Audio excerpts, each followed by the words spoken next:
I am a lifelong diehard Democrat. I have effectively a tattoo of Hillary Clinton all over my entire body, okay? There's no one that I've ever been more excited about for office, including Hillary, than Rick Caruso. This is just a fundamentally good human being who will be an extraordinary mayor. So we cannot thank you enough for coming this evening, but coming is not enough. You're going to hear him speak. You're going to go home. All of you need to have 10 or 15 or 20 friends over to your homes for voting parties and all vote and fill out your ballot together. If everyone does it, Rick Caruso will be the next mayor of Los Angeles. We can make it happen. Thank you for coming. So I'm going to turn it over to Nicole. We're ultimately going to hear from Rick, the next mayor. Thank you all for being here. Thank you, darling. I have a gazillion things I could say about Rick and why I'm supporting him. I am also a lifelong Democrat. My family are lifelong Democrats. This race isn't about Democrat or Republican. This race is not about race. It's not about gender. It's about merit and the best person for the job. That's it. We're not going against anyone. It's not even about that. It's who can fulfill this office and change this city. I was born and raised here. Oh, my brother's here. Hi, Alex. We were born and raised here, and I know the city has gone up and down a few times, but I think we can all agree that it has never, ever been like this. This is something so different, and what's scary to all of us is that it's the same status quo.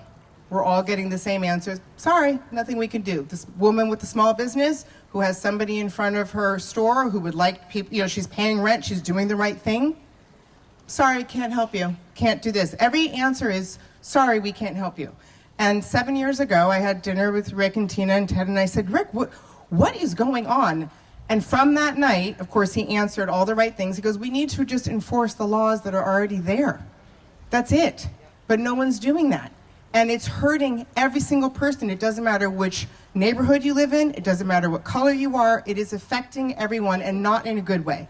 And as Michael said, he is an effective leader. He knows what to do. And this whole idea of, do we want a businessman? Yes, you would like a businessman to run a city. That's a business. Cities are businesses. Thank you so much for being here tonight in support of my dad. I mean, we are all just, my family and my mom are all just so excited about this. It's been a dream of his, since I was 8 years old. I remember 2008, it was going around, is Rick running for mayor? And I'm honestly so grateful now that I'm older and I can really experience this and be out next to him, meeting so many people, which honestly just energizes him. He comes home from a long night out and just wants to hear about every single one of our days. No matter if he's been campaigning since 9 a.m., he's so ready to hear about the family's days first. So I just want everyone to know he's such a warm, genuine, kind, loving person. He loves everyone he meets, and I'm just so excited and so proud of him. We've wanted to give back to the community. That's the way Tina and I have lived our lives, and we've been doing it for 40 years. We started down in the South LA area when I worked for Tom Bradley. Got introduced to Sweet Alice, and it went from there. Yesterday we were down at St. Lawrence School in South LA. It's in one of the highest crime areas of Los Angeles. It's part of Operation Progress program that Tina and I have been involved with for decades. That puts together a police officer and a child who is living in the projects, Nickerson Gardens, Imperial Gardens. These families are living at or below the poverty line. And we ran into this family, and here's this most beautiful family. There's 4 kids. The father lost his job during COVID. Hasn't had a job. He's got one son in college. He's got one son applying to college. He's got another son in Verbunday, the other Catholic school, the high school down there. And by the way, Verbunday has a graduation rate, I think, of 94% that go on to a 4-year college. Pretty incredible. It's literally right next door to Nickerson Gardens. And what the officers help these kids do is not only mentor them, make sure they stay in school, do their schoolwork, they have to sign a pledge, they have to keep a 3.0, but the officers give them safe passage to get to school because the gangbangers are out there and they're trying to recruit, right? So this is really what we're working for in this city, are these very dear families. The dad told me that the night before, he lives at 108th and Figueroa. The night before, there was 20 gunshots outside his window. Grabbed the kids, threw them on the floor. Most of the kids in Nickerson Gardens sleep on the floor because of gunshot bullets coming through the windows. So this is the real world. Now, I feel really blessed that me and Tina and all of our kids, for a long, long time, frankly, since they could walk, were working down at Para Los Niños on Skid Row and seeing the families, getting to know the families, and they've become our friends. One of the graduates from Operation Progress now works in the campaign. But just to tell her story of the hope and the beauty that can happen when you give people a little bit of an opportunity, Jennifer Alvarado slept on the floors. She went to St. Lawrence, then went on to St. Mary's in Inglewood, an all-girls school. They got a full scholarship at Boston College. How about that? Graduated, now a full scholarship at USC in the master's program. She's going to go back and help her community. It's amazing. Now, there's a lot of details on how Operation Progress makes this happen, but the point is, with the right opportunity, the people that are suffering the most and are trying the hardest can do so well. I've worked for 3 mayors, so public service is in my blood. I worked for Tom Bradley when I was 26 years old. I then was asked to serve under Dick Reardon, and I did. And then I was asked to serve under Jimmy Hahn as president of the Police Commission. We now have a 50% increase in murders in Los Angeles. That's what's happening in the city. We have the highest rate of people being shot in recent history. To date, 1,400 people. It's about 4 people a day on average are being shot. Our hate incidents are up 200%. So anybody that tells you that people throughout the city feel safe, I've never heard anybody say that. And I tell you, I literally am doing like 6 events a day, and I'm everywhere. I was at Highland Park this morning talking to local neighbors who were frustrated about encampments and the crime in their neighborhoods. Nobody's feeling safe. We are 880 officers short. 880. Our new academy class had 23 people. Tough to dig out of a hole that way. So what I believe we need to do, and as part of my plan, is 1,500 new officers. We need to have community policing, senior lead officers. That's an officer that's actually walking a beat, that knows the neighbors, knows the businesses, gives out their cell phone. So call me if you need anything. Hollenbeck in Boyle Heights, the crime is so bad, the police department locks their door. I was out there one night, had dinner with about 100 residents. They used to be able to walk in for help. They can't do that anymore because criminals have walked in and started fights with the cops. We're creating a culture here that is really tough to turn around. And I'm not trying to fearmonger, but there is fear. It's real.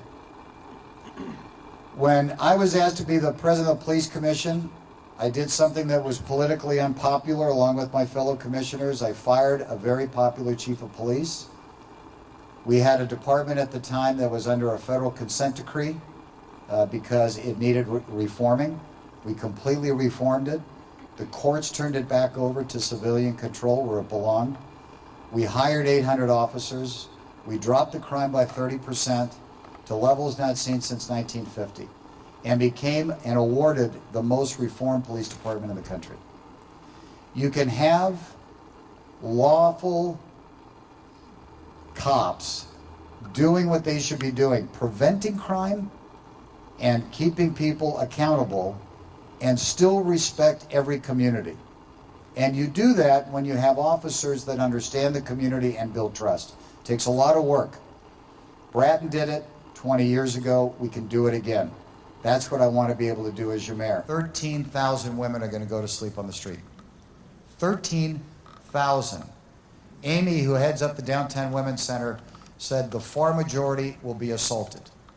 What they work all night long to do is to try to find a safe place to go to sleep. There really is no safe place on the streets.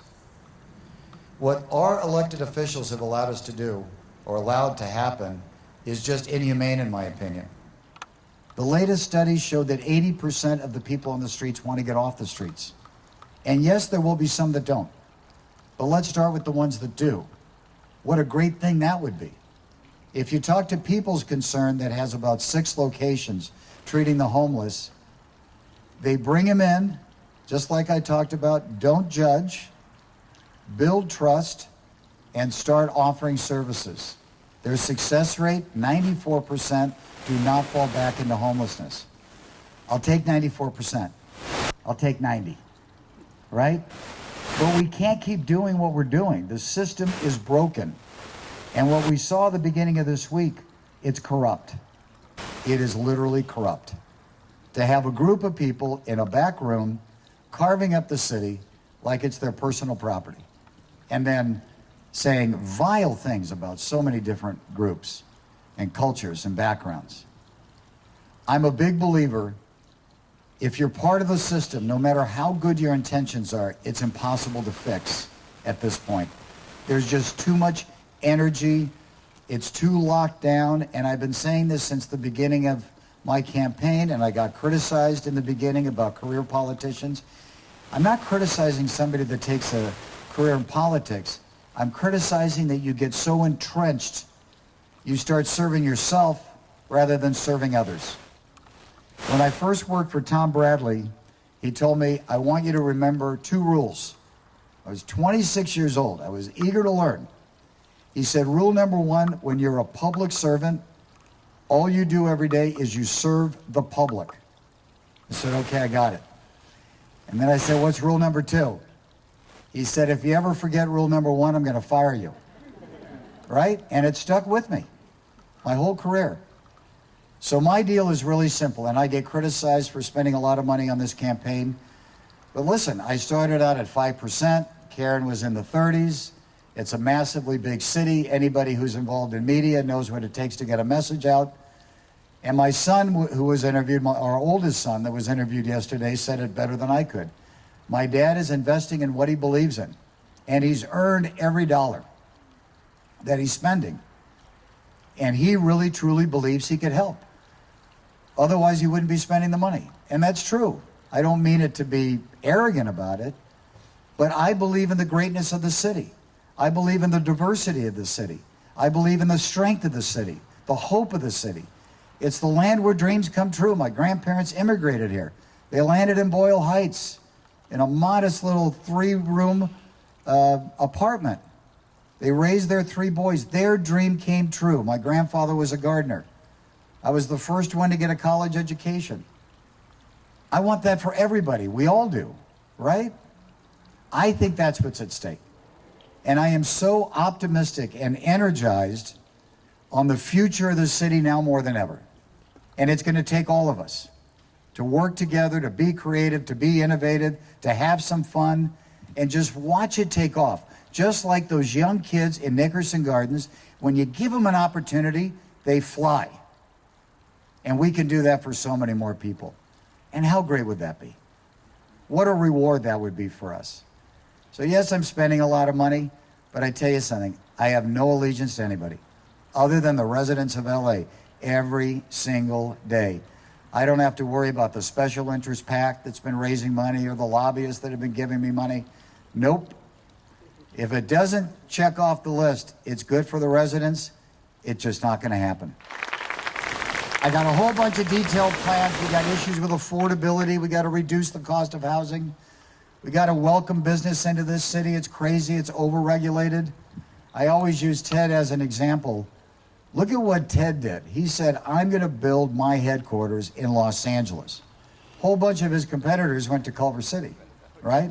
And then what did LA City do? They allowed encampments all around his headquarters so employees can't get in the building. We got to change how we treat businesses. We got to change small businesses. We got to give support to. There's just so much to do, but it's all doable. I just get so riled up positively with energy by going to all these crazy points of the city that I never even knew existed. But one area that Tina and I and our family has known has existed, like I said, is the South LA and the Watts area. Really a tough area. Really tragic things happen down there. I would really welcome all of you, and happy to arrange it to go down there, meet with the Operation Progress people, or go down to Skid Row, meet with the Para Los Niños people. They'll inspire you what's happening. Well, this lady will inspire you too. Unfortunately, through a tragedy. And she's going to talk about the organization that she started. It's an organization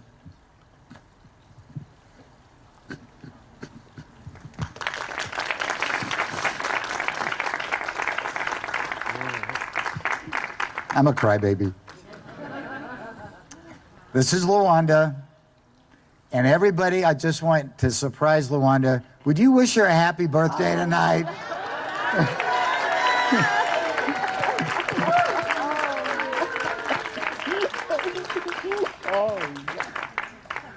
I'm sorry. No, I'm not. Luanda lost her son to gunfire, being shot. She started an organization for moms who lost their children. Wow. She told me,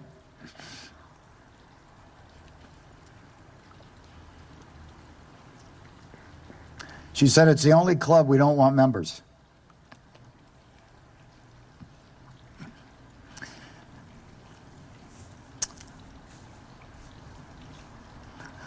Luanda and the fellow mothers are who we're fighting for.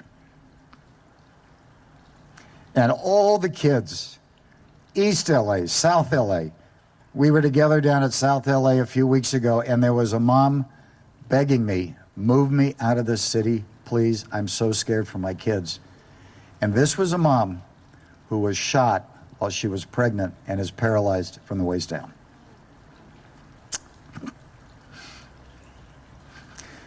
This isn't a downer, even though I'm crying.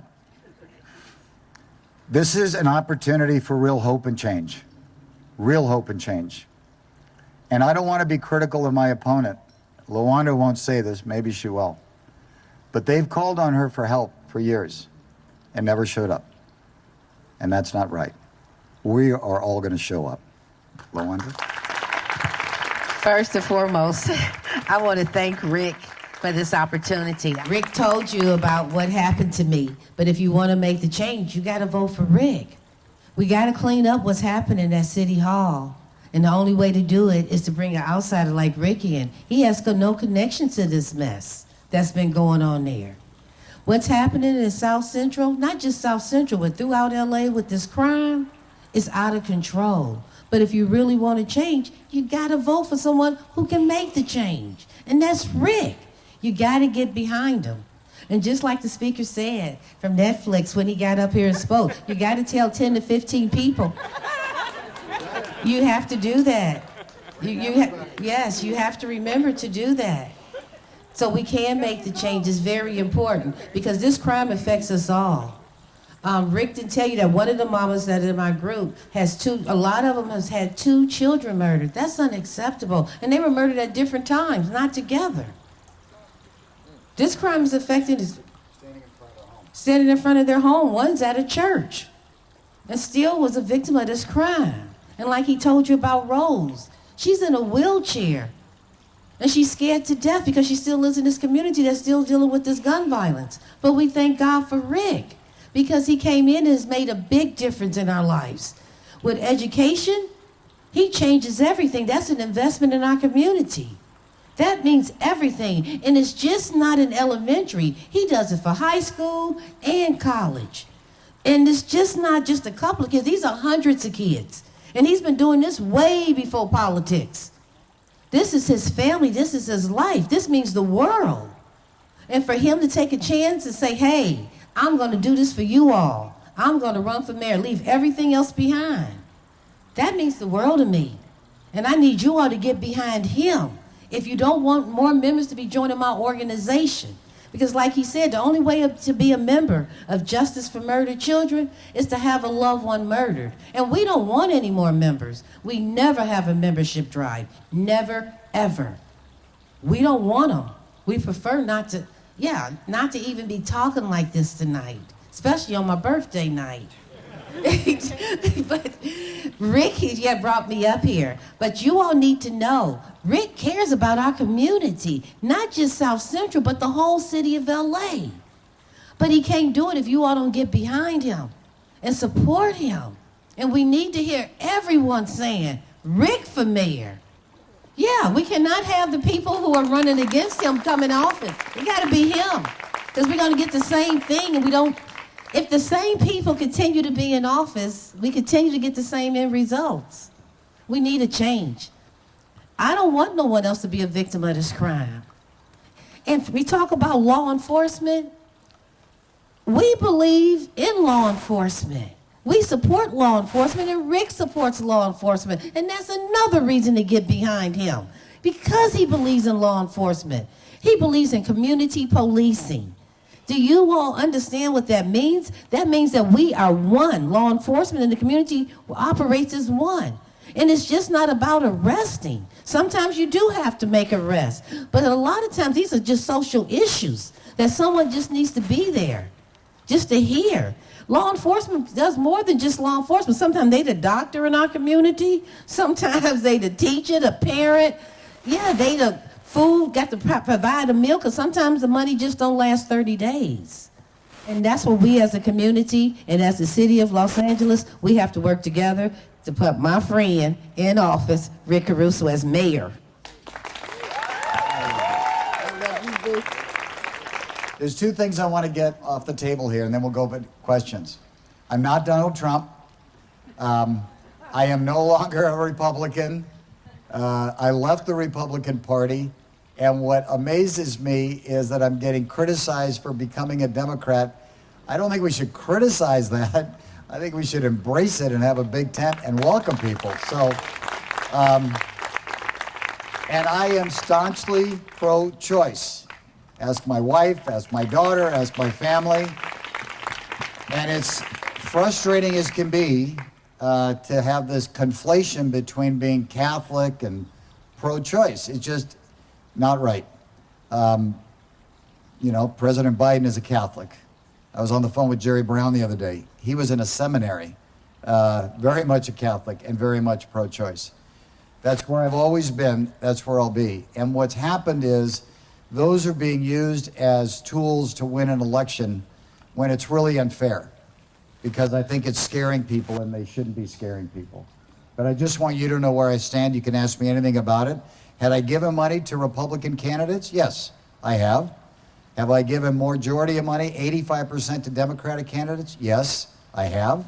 Supported Jerry Brown, support Gavin Newsom, supported Gray Davis, most of the cabinet members. I was supporting Mayor Pete for president, right? So that's just where I am.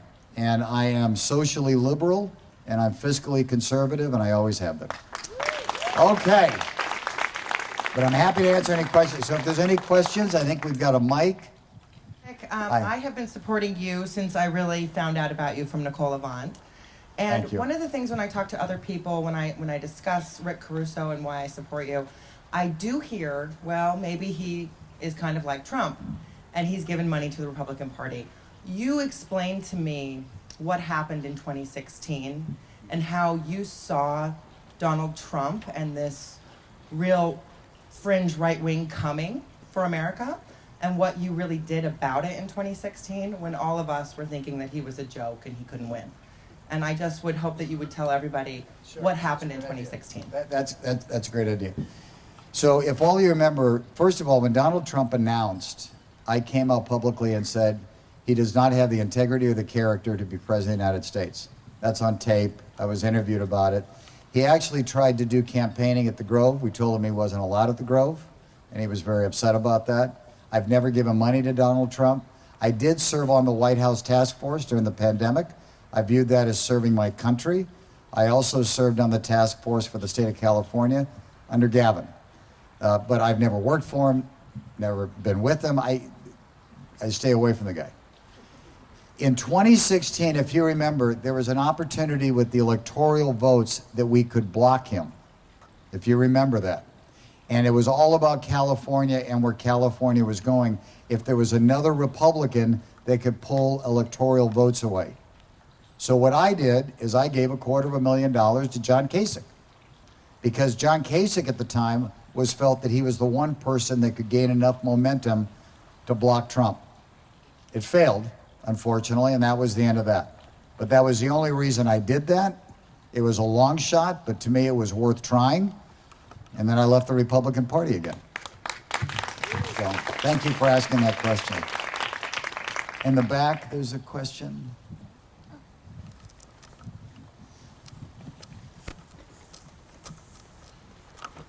Hi.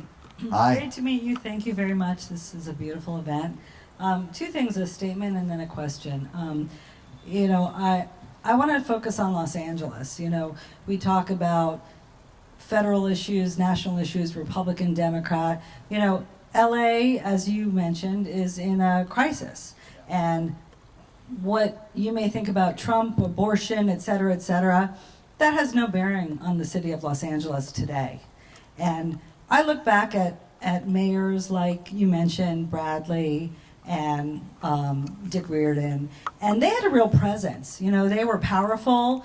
There were people in their cabinets and in the city across political lines who came together, worked together, made the city great. How can we get back to that? We have an invisible mayor. We have everything is about Republican, Democrat, social issues, this and that. People can have any opinion they want, but how do they come together for Los Angeles, and how does the mayoral position go back into the heyday of being a powerful, noteworthy position, national presence, real energy? We don't have that anymore, and the destruction of the city is rampant, and the presence of the mayor is non-existent, and 20% of the people vote. So how can we change that with you?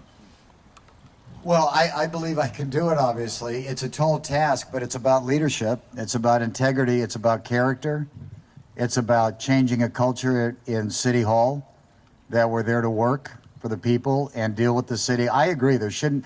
Listen, when somebody's kid gets murdered, I don't care where in the city of Los Angeles, that's not a Republican, a Democrat, or an independent issue. Nobody's caring about that, right? I haven't made national issues the issue in this race. They've been made against me. And I want to be careful about how I speak about my opponent. But if you've seen the debates, if you're speaking about the real issues and the solutions, there's not a lot there. And there's not a lot there because she hasn't done a lot. She's very well intended, maybe, but she has been in Congress for almost 11 years and only passed one bill. Authored and passed one bill, and that was to change the name of a post office. It's true. I don't think that's the kind of leadership that we need right now, because within 30 days of the election, which is crazy, you become mayor. You don't even have time to put together a cabinet. And so just think about the imagery of walking in the mayor's office, and on your desk is a list of things to do. You've got 80,000 employees, an $11 billion budget, 50 different departments that all report to you, including 3 of the largest in the world, the airport, DWP, and the port. And if you've never had managerial experience, if you've never run a business, the idea that you're going to have a grasp of what to do, I'm sorry. It doesn't matter intentions. She's never run a business. And I really do believe not only are you going to get more of the same, we're going to get more of the same, it's going to be worse because there's going to be no bearing to say, I'm not going to go do that because it's not in the best interest of the city. I mean, I'll give you an example. This is so nuanced, but I ran DWP under 2 mayors.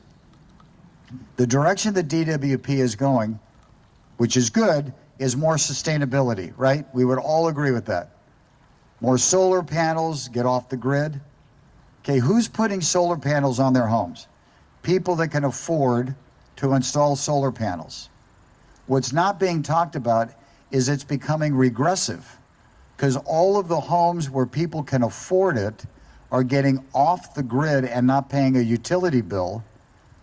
So the fixed costs of operating the department are going to be falling on those who can't afford it, the more modest. Somebody's got to go in and fix that so it doesn't overburden those that are modest income, fixed income. Those are the kind of challenges the mayor's going to have. How do you go do that and still hit your sustainability goals, right? So like in the debate the other day or a week ago, whatever it was, I said to her, she tried to insinuate developers are the source of corruption. And if you watch that debate, I said, Karen, name one ethical violation, name one time I've been named in a corruption case in the 40 years I've served this city. I'll give you my time. Nothing. And I think it starts with, you know, the rule that Tina and I had raising kids or running a business, more is caught than taught. You set the tone. And that's what I hope to do. And I worked under those mayors and I learned a lot from them. My name is Oliver English. I'm a filmmaker and a food advocate and a chef as well. And a very good one at that. Oh, thank you so much. Good to have you here. Thank you so much. And thank you for hosting us tonight. It's absolutely lovely. Thank you all. You just mentioned sort of sustainability and the environment.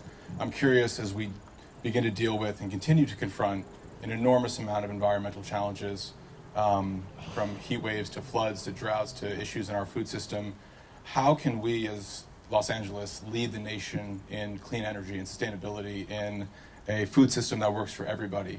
I think that we have all the capabilities and capacities within the state and amongst us, but I'm curious to hear your thoughts on how we can lead the clean energy revolution, inspire the nation, and inspire the world as Los Angeles. I love that. And that is the goal. So I do have a sustainability plan. But under Tom Bradley, we were the first city, one of the first cities in the country, this is years ago when I did this with him, to get all of our in-basin plants off of dirty fuel, and we converted to gas. Now I believe we should convert to hydrogen on our in-basin. We're testing it at IPP, which is a plant that was built when I was president of the police commission outside of Utah. Brings in a lot of power. People have talked about reducing the amount we're bringing in. I don't think that's right. We need more power. On the water side, we're pumping billions of gallons a year into the ocean. It's tertiary treated. If it was treated to the next level, we could drink it potable water rather than dumping it in the ocean. What we should be doing now is building a pipe that goes from Hyperion to the valley, where we have a natural aquifer that will hold billions of gallons of water. It will naturally be cleansed as it's settled, and then we pump it as we need it. But you can't grow a city and you can't grow an economy unless you have water and power, and you got to do it in a clean, sustainable way. I don't think they're mutually exclusive.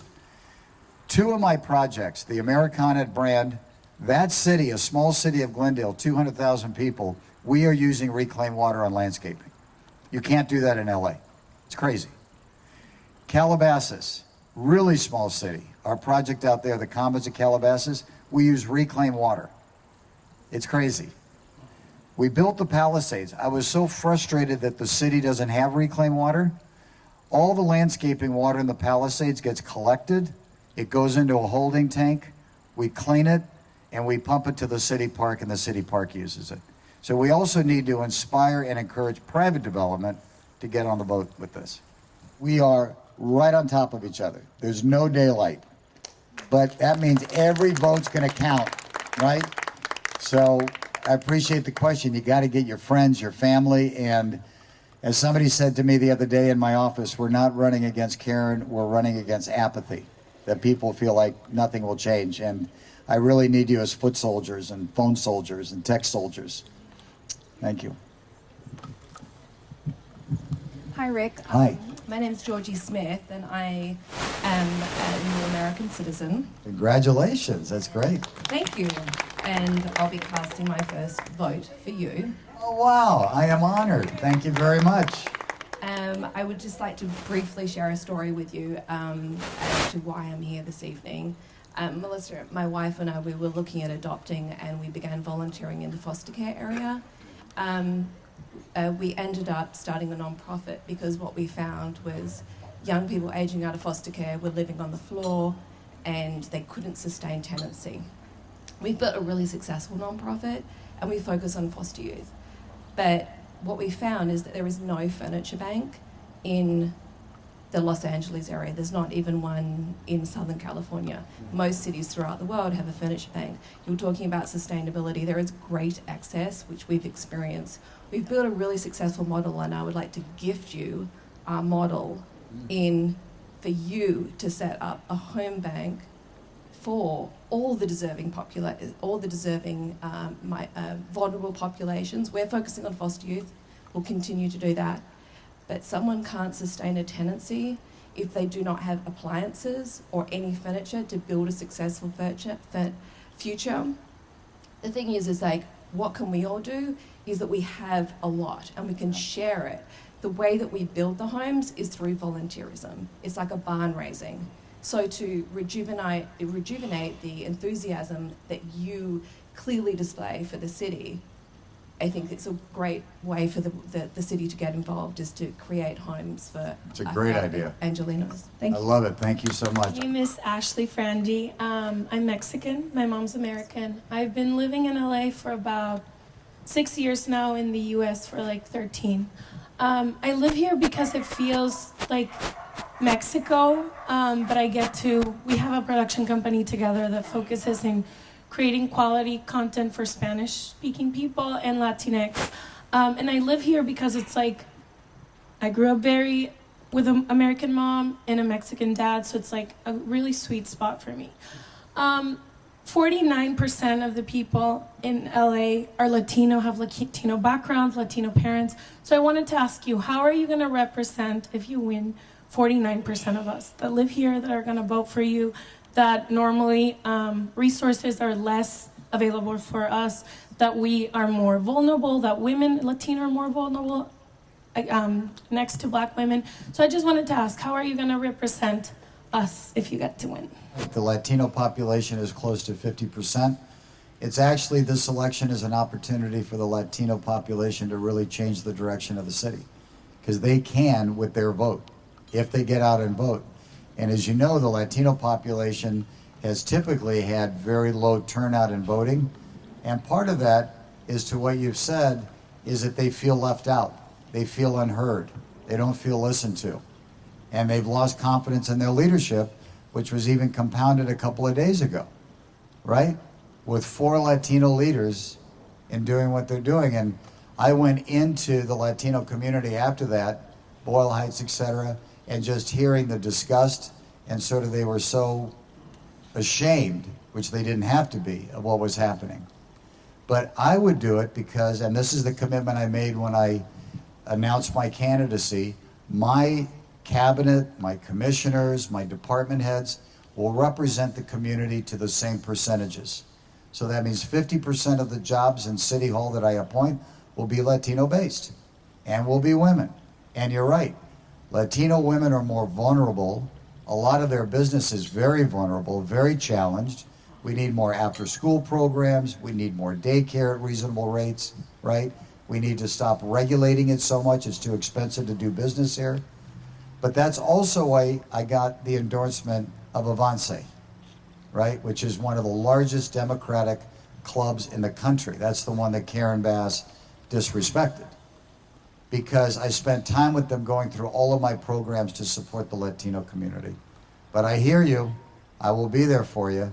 And, you know, literally, as a family that started in Boyle Heights, I really have great appreciation for the hard work of just wanting their next generation to do better and have an opportunity. So I will hear you. My No. question to you is, if your policies on homelessness do succeed, how do you plan on stopping these extreme states from sending more homeless people as quickly into Los Angeles as you clean up the streets? Because it seems never ending to me. Well, listen, they're not going to be able to have encampments on the streets. They're not going to be able to buy drugs on the streets. I mean, we have a free fall. Everybody knows it. You can buy drugs almost anywhere, but you have drug tents now that line the streets. Certainly down at Skid Row. I was down there with 2 of my sons, and I was telling them about the drug tents, and we drove down Skid Row, and literally one of the drug lords was polishing his Cadillac in front of his drug tent. It's just so out in the open. So I really believe once we start getting out the word and actually doing the work, that we will give you a bed, we will give you care, but you're no longer allowed to live on the street. That's not what it was intended for. We're not going to have the same population problems. The reason one of the reasons our population has grown, many of the outlying cities, forget about other states, have very few services. So people are coming here for help, right? And we need to help people in a very humane way. But we've got to enforce our laws at the same time. I have a question, but before I give you the question, I just wanted to say something that I noticed in the west side of LA as of late. So my kids actually go to school with my Bonan's kids. We go to a very, very progressive school. And I was surprised because most of the Latino community that I've seen in like East LA, everybody's really pro Caruso. But then I realized the resistance was coming from like our peers in like Brentwood and Palisades and people that are like really progressive. And it's almost that they, no matter who is the candidate, as long as it's not the underdog, as long as it's not a minority, they just don't want to vote for them. So I was surprised to see that like all the LA City Council was supporting Karen Bass, but then like the racism of actually like Hispanics like me was like so apparent. Like I know this kid, Jacob, he's a good kid. So I just wanted to say that just my advice is that you probably should like focus your target in like progressives in LA, because I really feel like the people who are actually struggling know that you are their choice. The problem is like the parents that have kids in Crossroads and New Roads and everyone that is trying to like, sorry, but it's just the truth. It's like, I feel like they think they are doing a service by choosing a person that is a person of color. I myself am a Hispanic person, but like I grew up in Medellin in 1993, like in the 90s. I know what violence is. So when people were always like, where do you live in LA? And I'm like, because I don't have to like look around and be like scared of like being safe. And like 2 years ago, I have 3 different attacks by homeless people. One of them like tried to like tell me that he was gonna kill my child at a Target store. And that's when I realized that there was like a real problem. So I'm just saying that that's where the focus should be. Anyone who lives in Brentwood, Palisades, Santa Monica, those people, talk to them, please, really. Now, my questions are related to the economy, because obviously, like, we're talking about homeless people and all these real problems, but I'm a home developer myself, always love your work, but so we build big houses and all of that, and I feel like I'm really proud of my work because most of the people we work with are Hispanics, they're Latinos, they work hard. We give so much work to so many people. And I feel like that's what happened also with the entertainment industry in LA. There was this bursting, beautiful like economy that was built by the movies. And the movies were sent out of Los Angeles, sent out of California to Georgia, to like people are working everywhere else because the taxes were like astronomical. So like people are like now having families here and finding themselves like living half their time like in other cities, because the city made it impossible for them to build like any sort of like industry here. And they're trying to do the same with developers. Like there's this tax now, they're trying to do the mansion tax. They're trying to add an extra 5%, not only of like the income that you're gonna get, but the entire project. So my husband and I sit down and we look at the amount of people that we employ. And these people also have families in Guatemala and Salvador, and they're sending money everywhere else. And then we have vendors, and like so many people benefit from these big projects. But if we get to a point where we have to pay 5% of our entire whole project, we won't be able to build. Those jobs are gonna be gone. What are we gonna do to bring these, like all these industries back? Can we bring the entertainment back? Can we build without having so many like roadblocks that doesn't, like they won't allow us to do anything? We pay hundreds of thousands of dollars a year of like homelessness, like allocations of homes, and then we see people in the streets all the time. Like, what can be done? Well, there's a lot packed into that question. Sorry, I'm quite chatty. Sorry about that. No, it's so great because you got such a passion, and rightfully so. Let me just first answer about, the very progressives. And Tina and I know Mike and his husband Sean very well. We know their kids. We've spent many Christmas Eves with them at our church, St. Monica's. We go to midnight now. We go to the 4 o'clock mass. And and Mike and I very much disagree on politics, but we very much respect each other. And when this whole thing blew out, I called him early Sunday morning as a dad just to say, I can just only imagine how horrified he must be, right? So I think that's part of what the city needs to do, is just sort of, let's all be better behavior and take care of each other and whatnot. But on your question, is the advantage of me coming in, I know I'm here to sell myself, but I never get comfortable doing that, is I pulled permits for 35 years. I understand how complicated it's gotten. I understand we need to unbundle it. I understand that profit margins are thin, that you can't add an extra 5% tax, and they call it a mansion tax to make it sort of where people want to do it because it's a bunch of rich people. That's not what's going to happen here. And to your point, people will stop building. I gave the example today, if you go to the Americana at Brand, in the city of Glendale, you go 2 blocks south, you're in the city of LA. If you stand on that borderline and look north, look at all the apartments that the city of Glendale and condos have built, and then look south, there's none in LA. Overregulated, too expensive. I got to strip all that away. I did a Zoom today with the Motion Picture Association. I just did a podcast with the head of Variety talking about Hollywood. We got to bring all those businesses back. The city is in a competitive business, right? It bothers me that Apple's in Culver City. Why aren't they in LA, right? I want to go after everybody. So I don't know. I'm not going to fix everything, but I'm going to work hard to get it started.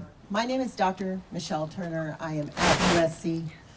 But there is a reason why I'm at USC, and the reason is because, and you mentioned Tom Bradley earlier, this was a mayor who, when I came to Los Angeles almost 30 or so years ago in my 20s, he invested in the leadership that was coming after him, the diverse leadership that was coming after him. And he created a consortium of Black and brown young people to sit almost as an extra cabinet to him. And I'm very proud to say that a number of our Black and brown leadership in this city came from that consortium. After Mayor Bradley was not in office anymore, that leadership development went away. I will tell you that, honestly, there was a lot that we learned. We learned how to work with each other. We learned how to invest back in our communities. My husband and I are very successful. We're an anomaly, Black business. I'm not at USC. I don't need, because I need anything from my business. I don't need anything from USC. I'm there to give back to my community, and I built a lot of my interests and career in doing just that. So my ask is that when you become mayor, that you do something like that to build new leadership, diverse leadership in our communities, these same communities who don't know if they're comfortable yet supporting you, but if you support their children and give them access and show them what they can do and really what their potential would be actualized in this city, I think it would be an amazing thing. And I could name some of these people, but I don't want to do that. I just want to, hold them close and know the power of leadership from the top, believing in them. And I hope to see that in your tenure. Yes, I know that homelessness is an issue, obviously, but it's not just about relocating them and everything that's part of it, but there's the mental health issue. And I just was curious what your position is on how you're going to address mental health within our communities and also the opioid crisis. And like the Biden administration, are you considering novel treatments like psychedelic assisted therapies and these things that are kind of coming up and are building momentum, and we don't know quite yet where they stand in our society? So I just wanted to know your position on it. We have to have mental care experts, psychiatric care experts. We're fortunate now, thanks to Governor Newsom, which we should all thank him for, of getting through CARES Court, which is going to allow us to have more ability to have conservatorship over somebody who really needs it, rather than the 72-hour rule that we have now, right? Because many of these people, they need help, but you've got to be able to keep them long enough to give them the treatment they need, right?